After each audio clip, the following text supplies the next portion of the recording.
अनेक लोक मला विचारतात की सर तुम्ही आम्हाला कन्सल्टन्सी द्याल का?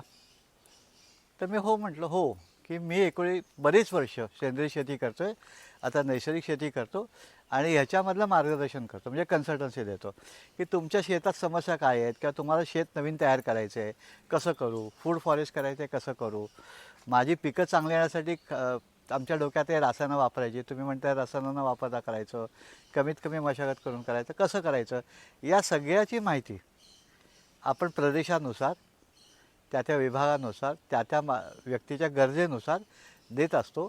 त्याला आधुनिक भाषेमध्ये ॲग्रिकल्चर कन्सल्टन्सी म्हणतात. तर मला स्वतःला तो अनुभव गेली 1990पासून मी शेती करतो आहे, तो माझ्याकडे अनुभव आहे आणि त्या अनुभवाचं रूपांतर तुमच्या वेळेत वाचावा आणि तुमचा पैसा वाचावा म्हणून आपण प्रत्येक गोष्टीला जसे कन्सल्टंट नेमतो तसं मी शेतीची कन्सल्टन्सी देतो आणि तुमची शेती चांगली कशी होईल, कमी कष्टात कशी होईल, कमी पैशात कशी होईल आणि जास्त चांगली पद्धतीने कशी होईल आणि आजच्या जलवायू परिवर्तनाला ती तोंड कशी देऊ शकेल याच्यातच प्रामुख्याने आपण मार्गदर्शन करतो आणि ती कन्सल्टन्सी देतो. तुम्हाला जर कन्सल्टन्सीची आवश्यकता असेल तर जरूर संपर्क करू शकता. माझं लिंकमध्ये माझा नंबर दिलेला आहे. व्हॉट्सअपवरती संपर्क करा नावासकट. आपण त्याच्यावरती संपर्कामध्ये एकमेकांशी राहू आणि एकमेकांच्या अडचणी सोडवण्याचा प्रयत्न करू. धन्यवाद.